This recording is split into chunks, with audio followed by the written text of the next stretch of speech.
Yeah, we back with another interesting video. Now today, man, we're going to be talking about Elon Musk. Yes, Elon Musk, the pan-European business tycoon, Elon Musk. Now, take a look up on the screen, right? We got this guy by the name of Matt Walsh. He hopped on social media yesterday and he said this: slavery is world history. White people did not invent it, and we were not the first to practice it, but we were the first to abolish it. The last place in the world to still have slavery was Africa. It wasn't legally abolished on the continent until 1981. And as you can see, take a look up on the screen at the bottom, Elon Musk responded and he said, true. Now, when he says slavery was legal on the continent until 1981, they're talking about Mauritania. Now, Mauritania, yes, it's on the continent, but Mauritania is part of the Arab world. It's similar to when they say the blacks owned slaves during the transatlantic slave trade, but they never want to give the caveat and say that it was actually the mixed race offspring of the European colonists and the African women. So now when you see them say things like slavery was legal on the continent until 1981, they never want to give you the nuance and say these were practiced amongst the Arab states, amongst the mixed race Arab descendants. And when you examine the European narrative of history, you get accustomed to these slick shots they take at black men. And that's why I say these men will always be our enemies until the end of time. As long as the earth is still spinning on its axis, these men will forever be our adversaries. End of discussion. Now, he didn't stop there. Matt Walsh went on to say, take a look up on the screen, slavery was the sin of human civilization for thousands of years. In fact, for thousands of years, it didn't even occur to anyone that there might be something wrong with it.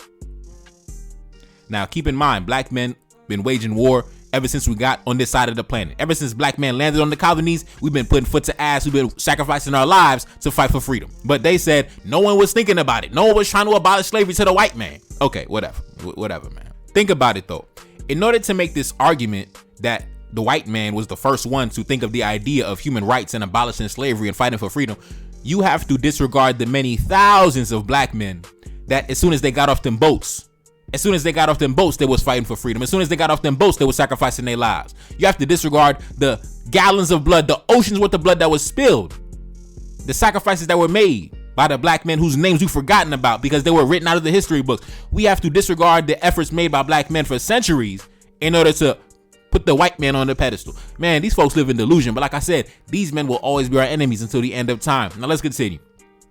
Slavery was the sin of human civilization for thousands of years. In fact, for thousands of years, it didn't even occur to anyone that there might be something wrong with it. The idea that something called human rights exist and are universal and that slaves have rights was not suggested by anyone anywhere for millennia. But when the idea did come along, it came from the West, aka the white man.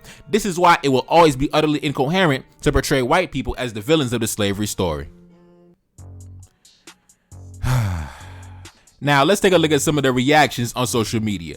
This person said, when you really think about it, we white people are actually the heroes of the slavery story. This person said, no people in history did more to end slavery than the English. This person said, you mean no people in history did more to propagate slavery than the English. This person said at the top, the British, many died fighting slavery. And the brother responded at the bottom. He said, Britain was not even close to being the first nation to abolish slavery, and no British soldiers died fighting slavery. Who did they fight? This person said, does he know about the Maroon rebellions or when they tried to crush the Haitian Revolution? And that's why I say, in order to make this argument that it was the enlightened civilized white man that came up with the idea of human rights and abolishing slavery, then you have to disregard the centuries worth of evidence of white men attempting to crush the efforts made by black men to abolish slavery, right? So we have documented evidence of black men going as far back as the 1500s trying to abolish slavery and fight for freedom, right? But you mean to tell me that you're trying to take credit because the so-called white man decided to abolish slavery in the early to mid 1800s, centuries later, after thousands upon thousands upon thousands of black men died attempting to do the exact same thing. Man, listen, like I said, these men will always be our enemies and our adversaries and our opponents until the end of time. And it's crazy because these folks trying to big up the English, trying to big up the British. Meanwhile, like the brother said, it was the same exact British Empire in the mid 1790s that tried to invade Haiti, and take it as a colony for themselves to reestablish slavery, and over 50,000 of their men ended up dying on the battlefield. And in fact, many British historians actually say that the British invasion of Haiti in the 1790s was actually the worst military campaign in British history, the most unsuccessful campaign in British history, the most embarrassing campaign in British history. But these same people trying to big up their chest and pump their chest talking about we abolished slavery. Nigga, shut the fuck up, nigga. You got your shit pushed back and you were forced to abolish slavery because the black man put his foot up your ass. That's what happened. Your forefathers was shook in the early 1800s. Right? After the Haitian Revolution, they stopped importing slaves into the New World. The British stopped importing Africans into the New World because they were shook. They were scared. You know what I'm saying? The black man put his foot up your dumb ass. Let's continue. This person said, slavery was abolished in much of the British Empire in 1833 because doing so at the time was in Britain's economic self-interest, not because the British suddenly discovered a conscience. Exactly, man. Exactly, bro. And once we understand that nations only take actions that are in their best economic and political interest, and they do not do charity, all right? Nations are not in the business of doing charity. Nobody is in the business of doing charity.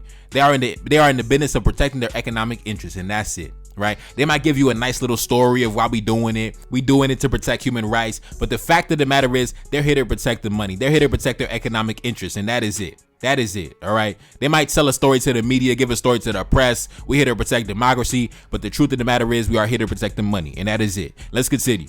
This person said, how did they end slavery? Just to enforce it in their colonies, like Kenya.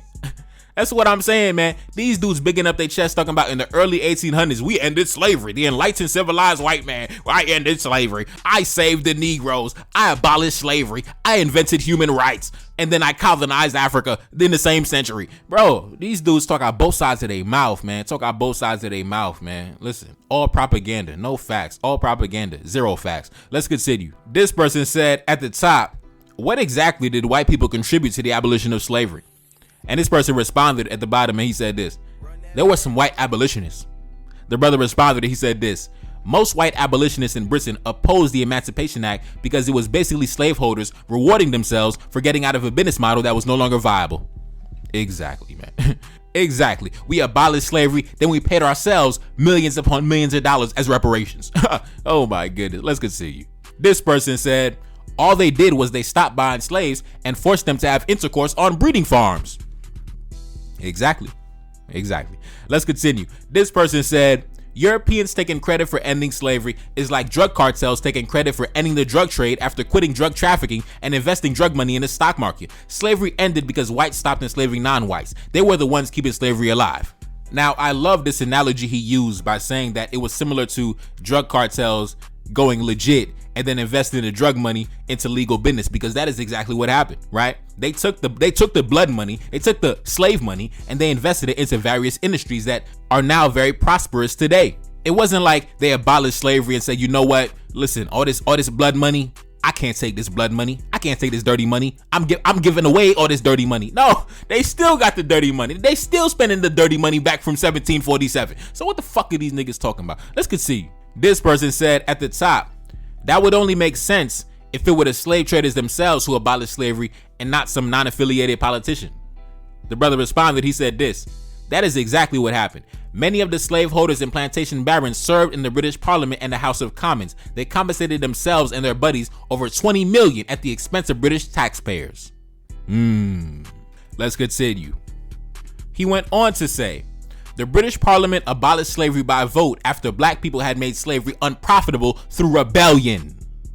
Many members of Parliament and in the House of Commons were slaveholders themselves, who compensated themselves with a huge windfall. It was either that or black people were going to pull another Haiti on them. White people contributed very little to slavery abolition.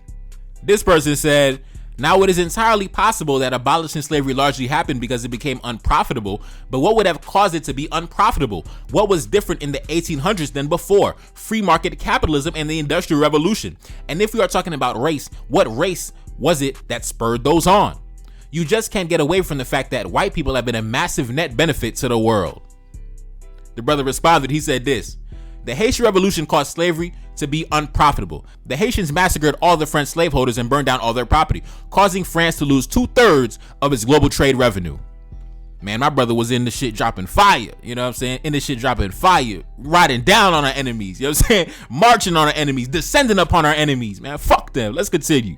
He went on to say, over half of the British military budget was spent on buying, training, and arming African slave soldiers. By the 1830s, black men were the most heavily armed population in the Caribbean. This caused panic among the British slaveholding elites, who feared that all those slave soldiers could turn on them and side with their enslaved brethren in the event of an armed insurrection. The specter of not only losing their wealth, but also their lives in a Haitian-style rebellion was becoming too real.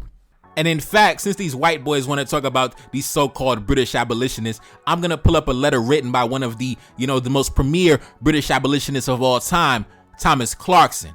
A letter that he wrote to the King of Haiti back in 1819. Take a look up on the screen. On June 28th, 1819, Thomas Clarkson wrote to King Henry Christophe, and he said this: the great difficulty which I see in a treaty which would give to France a monopoly of your favors would be in finding a guarantee for it on the part of England.